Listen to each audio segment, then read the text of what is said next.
everybody, it's me, C and B, and today I'm back with another ASMR gaming video. Today I am bringing you my first big man build of 2K23 Next Gen. You guys know I absolutely love playing the big. That's where I feel that I thrive the most when playing 2K, at least in the park and Pro-Am. And this build is going to fit my playstyle perfectly. This isn't supposed to be the best build, although I do set everything to certain levels to maximize my potential. But if you have a build that you think is better, let me know in the comments down below, respectively, of course. Drop a like, drop a sub, and let's get into this build tutorial. So, we have a center right-handed, and I'll go with number 35. None of that really matters. You do whatever you want. If you like being left-handed, you do whatever you want. So, the purpose of this build, the goal of this build, is we want to maintain a 91 strength and a 75 vertical, and I'll get into that later. So if you go 7'3", obviously his strength is a 99, but that vertical is way too low. You have to drop his weight all the way down to 230 to get that vertical, and look at that, his strength is a 73. We also want to go max wingspan, of course, so we drop him down to 7'2", max wingspan. Again, drop it down to 75 vertical, so we have an 88 strength. Does not work. We want a 91 strength and a 75 vertical, so drop it down to 7'1", max wingspan, and we're going to go the lightest we can while maintaining a 91 strength, which is 251 pounds. As far as the body shape goes, I'll just go build, just because it makes you look absolutely massive. So we'll just go build, and let's get into the upgrades. So, close shot. This is going to be a inside scoring build. I'm going to go with a 95 close shot, and I'll show you exactly why I go 95. That is what gets you a Hall of Fame masher, which is going to be really important.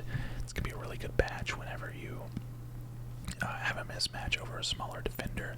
Plus, being 7'1", I mean, if there's, a 6'11", 6'10", even a 7-foot center on you, that's going to activate masher, which 7'1" is on the definitely the taller aspect of 2K this year, or any year really. A lot of people like to run smaller bigs, so that'll really help you dominate them. For driving dunk, we are going to go to a 60, which is going to automatically bring our driving layup up to a 40. Again, we just do this so that we can get certain dunk animations, certain player animations that you wouldn't be able to use otherwise.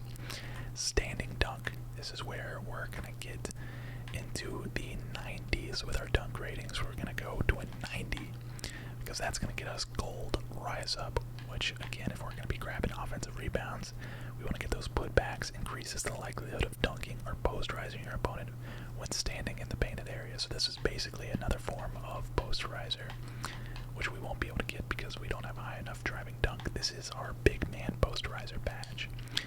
And then post control, we are going to take all the way up to an 87. Again, 87, follow this down to a D, because that is going to give us Hall of Fame drop stepper and Hall of Fame back down punisher, which is going to be two very important aspects to our game, being an inside score. Moving on to shooting, we are going to go up to a 70 mid-range. 70 mid-range is going to give us 7 shooting badges. It's going to give us, nothing really special when it comes to the badges themselves, but I mean, we have something. Really, I wanted to have a respectable mid-range, for one, for spacing the floor, and two, for post fades. Post fades are kind of cheesy sometimes if you can get the timing right. And being a kind of a back to the basket guy, we want to have to respect the mid-range fade. free throw we are going to take up to a 59. This is kind of a big oof here, but it's kind of all we had to spend. Ball handling went up to a 37 along with our post control. We're not going to take that up anymore, but instead we're going to take our pass accuracy up to a 55. A 55 is good enough to get you bronze break starter. And I know it costs 3 to get bronze break starter, but we can easily get our 3rd playmaking badge by applying our 4 badges that we get at the beginning of my career for doing your quest lines. If you guys didn't know, it takes like a couple hours of gameplay in my career, and you get 4 extra badges that you can then split up between finishing, shooting, playmaking, and defense any way you want. So what we would do is just put, 1 on playmaking to make sure we could get that bronze break starter. And not only that, once you master bronze break starter, you can make that a core badge, giving you back essentially your 3 playmaking badges to where you can, maybe throw something on special delivery, floor general, and whatever you want here, whatever you desire there. But that is the playmaking side of our build. And now for the defense, which is where he really thrives. We're gonna go 88 interior defense. Again, 88 specifically, because this is gonna give us gold post lockdown. So inside scoring feels like a really good, really strong this year. Feels really strong this year, and having that gold lockdown, that gold post lockdown, is going to keep you from getting back down in the post, especially with the high strength, the high interior defense, the high block, which we're going to do here in a second. You should be able to defend pretty easily around the rim. So, perimeter defense, we are going to take up to a 58, excuse me, 58, just because that's going to get us an extra badge here in a second. Steal, we're going to leave it at 40. Block, we are taking up to a 93, and again, 93 specifically, because that's what gets you gold anchor. This is going to be your defensive, your big man defensive badge. Increases a player's ability to block shots and protect the rim at a high level. This is defensive anchor from last year, or defensive rim protector is what it was called last year. That is what anchor is, and so we'll have the 93 block to get that. Offensive rebound, we are taking up to a 93. Again, 93 specifically, because that's going to get us our gold rebound chaser. Gold rebound chaser is going to have to do, because 99, you need a 99 rebound to get, either offensive or defensive, to get that Hall of Fame rebound chaser, which is really expensive. Really expensive. And then defensive rebound, we are going to take up to a 90. This is going to give you 28 defensive badges. Again, do these specifically because take one off of offensive rebounding, you lose that that gold rebound chaser. Technically, if you don't really care about that, you could drop it down. If you don't care about the levels of badges, but you just want the most badge potential you can, then obviously you can work around that. But in my opinion, you want that gold offensive rebounding, or that gold rebound chaser. It's going to be really important. So that is our defense, and then speed max, acceleration max, strength max, vertical 75. If you take it any higher, it's going to give you more driving dunk and driving layup, which we don't necessarily want, especially given everything else. I mean, you can't take anything off of this without affecting any of your badge points. Again, if you take down steal, that takes down your interior defense. Wait, what did it take down? Yeah, it took down interior defense, which we cannot have. Perimeter defense, if you take that down, again, you lose a badge. Cannot have that. Cannot have that. Pass accuracy, if we take that down, we're going to lose. Break starter, cannot have that.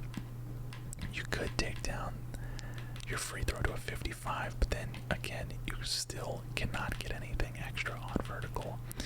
We're going to leave it where it's at. We're going to go 75 vertical, And then again, the leftovers go on free throw. There you have it, 21, 7, 2, and 28 badges. That is kind of crazy, kind of crazy. Primary takeover is going to be box out wall. Again, I want rebounds. That is more important to me. Rebounds are more important to me than getting defensive, blocks. They're both important, but you gotta secure that rebound. You gotta secure that rebound, and then we'll go with stuff blocks as the secondary takeover. Build complete. Yes, I didn't mean to do no there. Didn't mean to do no. What do we get? The comparisons. Mutombo, Rudy Gobert, and Clint Capella. Paint Beast. Your classic Paint Beast. This is a build that has been